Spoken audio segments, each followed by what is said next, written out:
Yeah, dude. Of course. All right. Welcome back. Oh man, I am the I didn't know this was happening. effervescent Taylor Gunn here with the handsome John Douglas. As always, this is a matchup here. This is an interesting one because Victor doesn't have a ton of cards for this matchup. This is probably Victor's second worst matchup. What's the worst one? Merfolk. Oh, is Merfolk just awful? From what I can tell, I haven't played Grixis Death Shadow enough to speak from, first-hand experience. Yeah. I've only played in a couple smaller local tournaments. Sure. But it feels like a very, very bad matchup. And this matchup also feels pretty bad. I believe you. The only reason that Bogles is a little bit better is because Bogles players tend to be worse, A. And B. All right. I'll take that. I'll take that criticism. And B. I'm a huge boggler. Bogles tends to just self-destruct. Yes, it beats itself quite a bit. But I'm a huge boggler. I'll play Bogles in any tournament I think it can win. Sometimes it's just... What? Uriel? The commander card. What? Uriel the Miststalker, I think. Is he a boggle? Does he say... He's hexproof. Just the slippery boggle. I'll play any boggles. He's not the best boggle. He costs way too much to be the best boggle. You're the worst boggle out there, Spotter Monkey. Yeah. Spotter Monkey back here. Stay in your lane, Spotter Monkey. Trying to Come on. convince us of things. I would love to get Spotter Monkey at our Commander night. I think it'd be real entertaining. I think Spotter Monkey being in a little over his head. Yeah, probably. All right, so I guess Boggles is down to 5 here. See, this is where Boggles can implode on itself. So it needs three things. He's got blue in it too. The old man Boggles. Oh man, that's tough. You got to keep this hand at this point, my friend. You don't I'm get sorry. a choice. You've made... All right, well. Had land. So... He's just mulling straight to the Boggles. He's like, all right, if I don't have a Boggle in my big hand, it's not keepable. You're just not getting any better. Right. By adding blue. You get Geist of St. Traft. So here's why you add blue. Which might be the best Boggle. If we're going to ignore cost, Geist of St. Traft is the best Boggle. I mean, if we're going to ignore costs... We can just name large hexproof guys? Right. Okay. Which I'm not down with. Thrawn the Last Troll. Best Boggle. Yeah, he's a good one. Can't be countered either. Alright, but you don't need him to win any games. You're not winning any games you wouldn't otherwise win. So, Botanical Sanctum, Ethereal Armor. You take the Ethereal Armor here. Correct. Griffspoon. Griffspoon, which I love, and Daybreak Coronet, which is a mainstay in the So here's deck. why you add blue. Okay. Because you don't have to buy Horizon Canopies. That's the sole reason to add blue to this deck. That card's dipped a little bit, right? It got that iconic Masters reprint. I would say it's probably around 45. Is Jund tier 1 again if Bloodbraid Elf is unbanned? I don't think so. I think a lot of people are going to play it. But it still just loses to what is pretty easily the best deck of the format. Or one of the best decks of the format. Yeah, the blue splash, not worth it at all.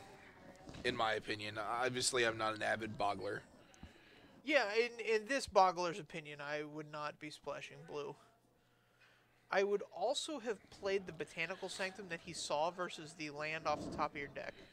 Agreed, but that's less of a Boggles play and more of just more of just knowing what's going on, like a heads-up play. What does Jund lose to? Anything with Tron lands in it. See, and now here I would have played the fetch land instead. That Botanical Sanctum's still coming in on tap next turn. Right. But now you're going to have to pay more life to get this fetch land turned on. Whereas you could have pulled it off for one life last turn. So Zane still has the... Here's a Death Shadow for, I'm assuming, less than 0/0, more than 0/0. All right, here's a Boggle. We're getting off to a start. This is a start, and then you put the grist boon on it. You got to boon it up. Yep. Oh, don't play that land. So why are we against the land? Liliana plus. This Daybreak Cornet's going to win you the game if you get it on there. Sure. Yeah. And, like, the third land doesn't actually do anything for you. He can't cast the Daybreak Cornet without the third land. Oh, that's fair. Yeah, he does need the white. All right.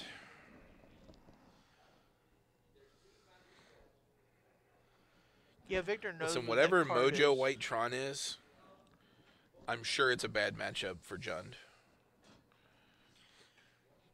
Yeah, can we stop just like with the blue white Tron and the blue Tron and the? I mean, they play differently. The blue Trons play very differently from other Tron. So I'm fine with giving them their own archetype. Let's just, if you don't like it, let's just ban Tron. Let's just get Tron out of here. I'm kind of okay with that. Yeah, I don't. It doesn't add anything to the format. I'll play my Pauper decks. Sure.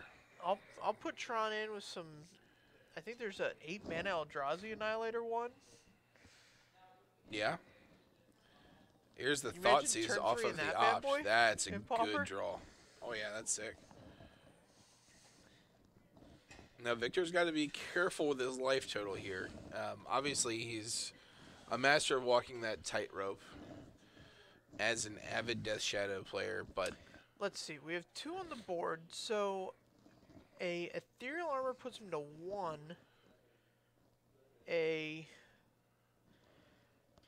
I'm going to just go out on a limb here. Unflinching Courage. How about this? Puts him to, this is the one I was worried about. Oh, no, this is a great card for him. This protects against Liliana possibilities. Yes, as well as gives him a chump blocker. Yeah, forget blocking. You want to be attacking here. That gives him first strike too, right? Agreed. So now Victor's going to be at 2. He needs to have an answer. And there it is. And there it is. Xaxes. Yep. There you go. So that was a bad hand for Bogles. I mean, you're never happy to go to 4. Yeah, I mean... But he almost pulled out. If Victor doesn't have removal spell there. Or his don't tap. Get out of here with that. Yeah, hear that, or his don't tap. Yeah, if he wants to tap it with his creature, that's fine. Yeah, man. That's like trying to put away your Christmas tree without putting away the decorations. They all got to go together. Yeah, they all got to go together. Now, if it's an equipment, I'll usually, because it's probably going to get moved post-combat, I'll usually just tap the creature. But for auras, I'm just very haphazard about it. So if I'm... Granted, I don't really play auras because I'm not a monster, but here we are. If I'm boggling here and I have like a traditional Boggles sideboard, I'm just bringing in my ley lines, and I will leave. I'll probably take out my paths. Like I don't think I necessarily like. Victor's not going to do a ton of blocking. Right. And so you don't really need to be getting things out of the way. You're not like in a race against him. You're just trying to like put together your game plan, and hoping that your game plan blanks enough of his cards, which it does. I mean, he's got. It does. I don't think he can sideboard out enough cards to make sure every one of his draws is live. Like I think he leaves in the fatal pushes. Man, really? It's the best card against the one creature you can target, which is Core Spirit Dancer. Okay. So I mean, so in this version, you could hit angels with it, I guess. Sure. If you really just need to buy yourself some time. That's not great, obviously. Yeah, but like I know he probably has some number of terminates. Yeah, terminates out. I don't mind keeping Colligan's commands in. Yeah, I don't know if the list has moved beyond that. Colligan's command? Yeah. Oh, I hope so. I know some of the lists don't play any. Really? Yeah. I think it's a much worse deck without it, but shows what I know, I guess. I could be wrong. Guess we'll find out this weekend. Well, I will, because I'm going to watch the Pro Tour. Oh, I'm really excited about watching the Pro Tour. Are you? I have one client at noon on Friday. Okay. Other than that, I'll be watching the Pro Tour that whole day. I got a spicy brew for F&M. I don't think the Pro Tour is going to be... Oh, wait, yeah, they are 5 hours ahead of us, right? Right. So it'll be wrapped up by the time I get done with my client, but I can watch the replay. Yeah. Man, what time do I have to wake up to watch the first draft live? 9 a.m. there, minus 5, 4 a.m. Might as well just not sleep at that point. Might as well just go to La Peep that morning. If anybody wants to go get brunch on Friday morning. Yeah, Friday morning brunch. With Taylor, let me know. We'll make that happen. What, 6 a.m.? I don't know what time they open. There's no way they open at 4. And it's not really brunch if you're that early. Yeah, well, breakfast then. Oh, some fresh ink. Getting tattooed on Thursday night. I'm real excited. This is a great week. It's going to be a great week for me. Lots of great things happening, guys. You're getting a new tattoo or you're just getting colored in? I'm getting more of the same tattoo I've been working on. We'll display it on stream. We'll leave you guys with bated breath. So what's Victor on here? 6 cards? His turn to go down? Yeah, 6. Not really a huge deal. Although this is not a good 6. I wonder if he'll get tempted by the... He's got a Street Wraith in that hand. Oh, man. So I'm wondering if he's tempted by... Zane Bartel, the absolute monster, actually tapped his fetch land before sacking it. Listen, man. I like a player that's, you know, crisp and deliberate about his actions. Okay. It keeps the game flowing without anybody getting confused. The worst is when you're playing a game of Magic and somebody doesn't know what's going on. Fair. Second land. All right. So I want to see a Rancor and a Ethereal Armor here. Here's a Cartouche. And here's a Rancor. Now we're spreading these out like creatures. Oh, nope. Play the stacking game. So if I'm... Oh, and now he's just attacking with the creature. There's 4 damage. Yeah, this is 4 damage. It's very hard for Victor to interact taking with. Additional 3 more. Yeah, he's got to. Yep. I assume he's got the Thought Scour. Yeah. And this should lead him into a big old Gurmag.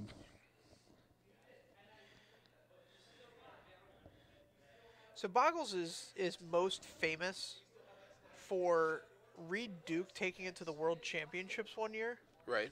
And draws into the fetch like a master. he posted something ridiculous with the deck. It was like X and 1 or something. Mm-hmm. And it was just like, it was just the best metagame choice for that weekend. And since Reed Duke is the stone nut, like he can make these awesome metagame calls. Yeah, it was a really good call. I need to... Oh, that's a Pyroclasm. That's a nice one. Is that a 7th edition foil Pyroclasm? That's a 7th edition foil Pyroclasm. I got to point this out in chat. They say it's proper to tap the fetch. That's why it has a tap symbol on it. The proper way to pop a fetch is to reveal it and then put it in your graveyard. We got a Rancor trigger that we missed, so Rancor's in the bin. All right, well, that happens. It's probably one of the more important things to not do in this Bogles deck. Binning your Rancors is pretty bad. Yikes. I'm not a fan of this either. Getting the Cartouche out there when we could have gotten the Spirit Dancer. Is that a missequence or is that correct? No, this is definitely a missequence. So ideally, the way you want to play your Spirit Dancers is to play them and have a follow-up. So on 3 mana or 4 mana is even better. Sure. And that way you get to replace the card at least if they have a kill spell. This situation here, like he would have had the Spirit Dancer be a 3/5 first striker. Here's the Spirit Dancer. Let's hope for another. See, now if he had remembered his Rancor trigger, he would be in serious business. Yeah. Billy says that Reed still lost to Little Kid Luck, Shenhar with Jeskai Geist in the finals, which is true. Yeah, I'm not saying he won the tournament. I'm saying it's notable that he brought this deck that most people, if you said, all right, name the 10 best decks in Modern. Right. But, you know, you're only going to find 3 people out of 100 that name Bogles. conversely, if you're like, name the deck you're most likely to see if you attend a Magic tournament at a kindergarten, I think Bogles would be number 1 up there. If you could teach more than one kindergartner to play Magic, I'd be super impressed. Like every now and again, there's like a 7-year-old prodigy that's like playing Magic. But my nephew's 8, and like I just don't think I could ever teach him how to play Magic. Like he just won't. You gotta have the interest. Yeah.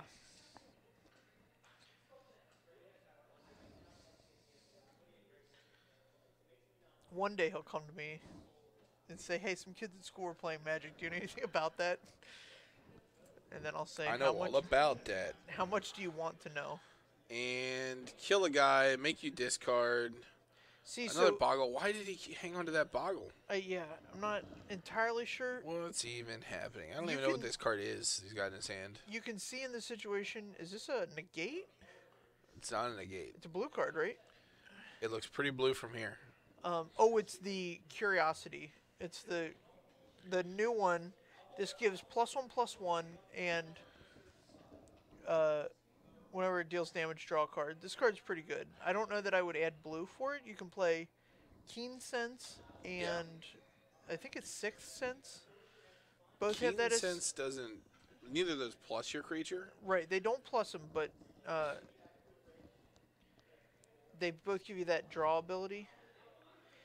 You can see there with Victor killing the Core Spirit Dancer that Zane got 0 value out of that card. Yes. Whereas you want to play that card and then have as many 1-mana enchantments behind it as you possibly can.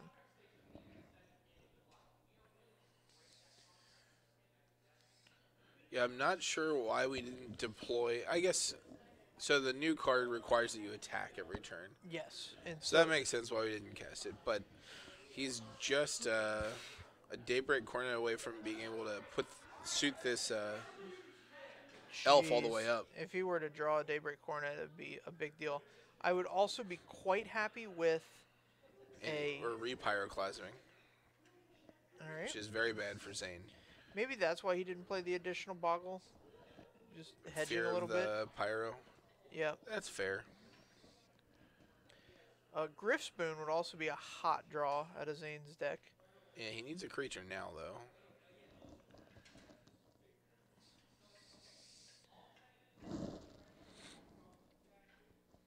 All right. So Kurz has another Angler in his hand. He could speed this clock up, but I don't think he's interested in that. He's got a fast enough clock for now. Depends on... Yeah, he just wants to end this. Finish him.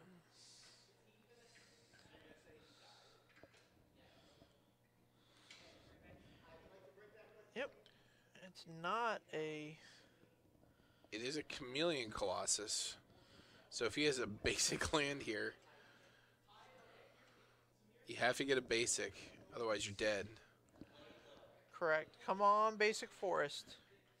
He doesn't need a forest. Oh, yeah, he sure. has Any 2. basic will do. Yeah, so here's the basic island. Oh, any attack counts for that enchantment, so that's pretty good. Yeah, you could send in the... All right, so now we throw out... I wonder if that's why he's getting wrecked by these Pyroclasms. Does he not have the Umbras in his deck? Oh, sure. Is that what he's replaced these Cartouches with? So you just block one. Oh, Victor drew the bolt, so that'll do it. Interesting to see if he would have top decked the Cornet to get back in the game, but yeah, doesn't really matter, I Umbras guess. were the important ones here. Yeah. Because they replaced that death. So instead of getting blown out like for 1 billion cards, you just lose the Umbra. Yeah, so no Umbras. No Hombres. Yeah, no bad Hombres. No bad Hombres here, just bad Bogles. Yeah, hopefully Zane will come back and get some coaching out of this. I'd love to talk to him about some lines that he took. Go take your Boggle bro under your wing. And let him know what's going on. Emulsion, thank you for the follow. Ooh, emulsion. It's one of my favorite types of chemical mixtures. On that note, we'll see you in 30 we'll be minutes. back here in like 30.